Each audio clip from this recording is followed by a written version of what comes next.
লাইনটা হচ্ছে এইখান দিয়ে যায় 360 ডিগ্রি অ্যাঙ্গেলে ঘুইরা আবার হচ্ছে যে এখান দিয়ে আসে। ওই যে সামনের যে এরিয়াটা দেখা যাইতেছে, এই যে এই টাওয়ারের পিছন থেকে ওই পাশ দিয়ে ঘুরে নিচ দিয়ে এখান থেকে আইসা আবার এখানে ঘুরে। আর ট্রেনটা আসে হচ্ছে এই রাস্তা দিয়ে, এই রাস্তা দিয়ে আইসা এখান দিয়ে ঘুরে আবার এদিক দিয়ে যায়, এদিক দিয়ে আবার হচ্ছে দার্জিলিং এর দিকে যায়। হাই গাইজ, আসসালামু আলাইকুম, it's me Jackie creation and Shawarfullah is coming with a brand new blog video. আমরা এখন আছি হচ্ছে দার্জিলিং এর বাতাসিয়া লুপে। প্রিয় দর্শক, আপনাদের আবার একটি নতুন ভিডিওতে স্বাগতম। আপনাদেরকে আমরা এখন নিয়ে চলে আসছি দার্জিলিং এর একটি জনপ্রিয় পর্যটন কেন্দ্র, সেটা হচ্ছে বাতাসিয়া লুপ। আপনারা দেখতেই পাচ্ছেন আমরা এখন বাতাসিয়া লুপের গেটে মধ্যে আছি, যেখানে হচ্ছে টিকিট কাটতে হয়। আর এখানে হচ্ছে যে আব্বা টিকিট কাটতেছে, জনপ্রতি 50 টাকার বিনিময়ে আপনারা এই বাতাসিয়া লুপে প্রবেশ করতে পারবেন। আর তো চলুন শুরু করা যাক আজকের ভিডিও এবং এই বাতাসিয়া লুপ সম্পর্কে আপনাদেরকে নানা কিছু জানাবো। উত্তরবঙ্গে টয় ট্রেন পরিষেবা দিয়ে থাকে দার্জিলিং হিমালয়ান রেলওয়ে। বাংলা তথা ভারতের গর্ব এই DHR কে ওয়ার্ল্ড হেরিটেজ সাইট ঘোষণা করেছে ইউনেস্কো। দার্জিলিং এ যাবেন অথচ টয় ট্রেনে চড়বেন না, তা কি করে হয়? আর টয় ট্রেন বলতেই মনে পড়ে ঘুম স্টেশনের কথা। ঘুম থেকে টয় ট্রেনে চড়ে দার্জিলিং যেতে মাঝখানে পড়বে বাতাসিয়া লুপ। জায়গাটির দূরত্ব ঘুম স্টেশন থেকে প্রায় 1 কিলোমিটার আর দার্জিলিং শহর থেকে 5 কিলোমিটারের মতো। ইংরেজিতে লুপ মানে বক্রাকার কিংবা বৃত্তাকার কোনো অঞ্চল। পাহাড়ের চড়াই পথে টয় ট্রেনের যাত্রাকে সাবলীল করার জন্য 1919 সালে বাতাসিয়া লুপ গড়ে তোলা হয়। আমার মতে দার্জিলিং ভ্রমণের সবচেয়ে ভালো সময় হচ্ছে আমরা যারা বাংলাদেশে বসবাস করি, আমাদের দেশে যখন পুরোপুরি গরম থাকবে তখন কিন্তু আপনি চাইলেই একটু ঢু মেরে আসতে পারেন ঠান্ডা আবহাওয়ার রাজ্যে।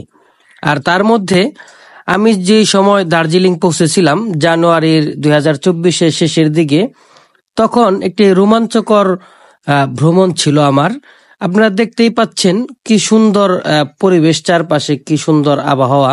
তখন বাতাসিয়া লুপে যেই ফুলে চারপাশটা রঙিন হয়ে আছে, আর সকালবেলা যখন আমি বাতাসিয়া লুপে পৌঁছাই তখন শিশির ভেজা এই বরফে দেখতে খুবই সুন্দর লাগতেছিল। যখন আমি হাত দিয়ে এই বরফগুলোকে স্পর্শ করতেছিলাম, এ অনুভূতি আপনাকে কখনোই ভাষায় প্রকাশ করা যাবে না।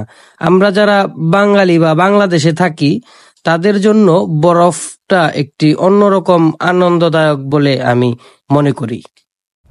আর একটু সামনে এগোতেই আমাদের চোখে পড়ল এই দার্জিলিং হিমালয়ান রেলওয়েটাকে ইউনেস্কো যে ওয়ার্ল্ড হেরিটেজ হিসাবে স্বীকৃতি প্রদান করেছেন তার একটি সাইনবোর্ড। এবং এই সাইনবোর্ডটার উপরও আপনারা দেখতে পাচ্ছেন কত সুন্দর শিশির বরফে আচ্ছাদিত হয়ে আছে। এবং এটার মধ্যে যা যা লেখা ছিল আমি একটু পড়তেছিলাম।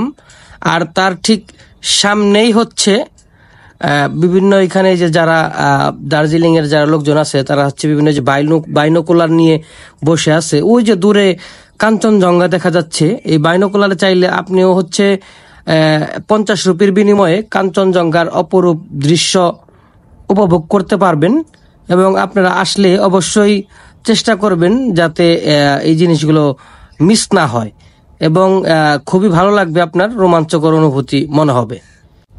এই টয় ট্রেন বাতাসিয়া লুপে 360 ডিগ্রি ঘুরে যায়, ফলে দার্জিলিং এর প্রাকৃতিক সৌন্দর্যের বৃত্তাকার ভিউ পাওয়া যায়।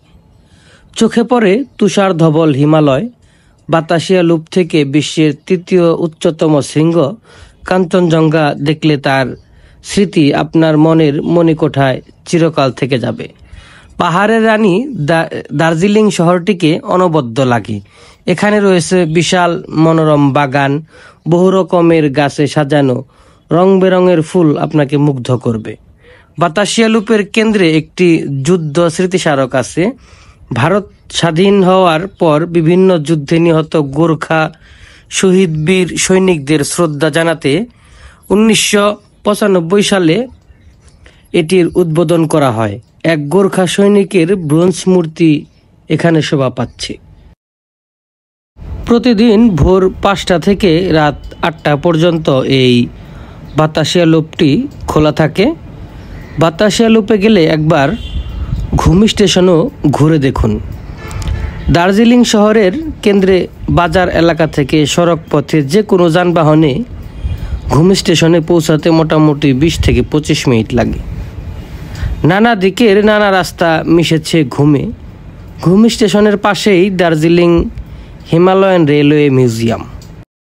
আপনি যদি দার্জিলিং আসেন তাহলে হচ্ছে যে ওই দার্জিলিং এর যে ড্রেসগুলো আছে এগুলো হচ্ছে 50 টাকার বিনিময়ে এই ড্রেসগুলো পরতে পারবেন। এই যে এখানে হচ্ছে এই যে ললনারা হচ্ছে এই যে ড্রেস করতেছে এখানে।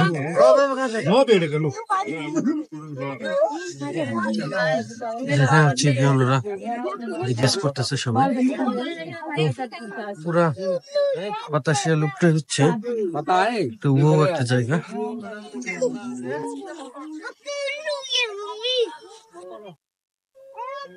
এটার উপরে উঠা যায় না, লেখা আছে হচ্ছে নো এন্ট্রি।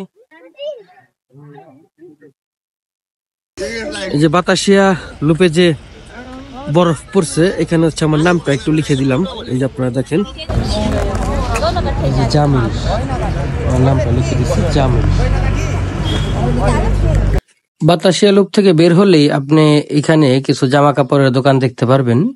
আর এখানে আপনি খুবই সুলভ মূল্যে শীতের বিভিন্ন ধরনের জামা কাপড় কিনতে পারবেন। আর এখানে বের হওয়ার পরে দেখলাম এইখানে ভাজা পোড়ার একটা দোকান। তো এখানে ওনারা পাকোড়া সহ বেগুনি, আলুর চপ, এরকম আর একটা হচ্ছে মরিচের একটা চপ তৈরি করতেছিল, খুবই ভালো লাগতেছিল দেখতে। তাই হচ্ছে আমরা সেখানে দাঁড়িয়ে গেলাম আর দাঁড়ায় একটু খাওয়া দাওয়া করতেছিলাম। তো আজকের ভিডিও এই পর্যন্তই। সবাই ভালো থাকবেন, অন্য কোনো পর্বে আবার আপনাদের সাথে দেখা হবে। আসসালামু আলাইকুম।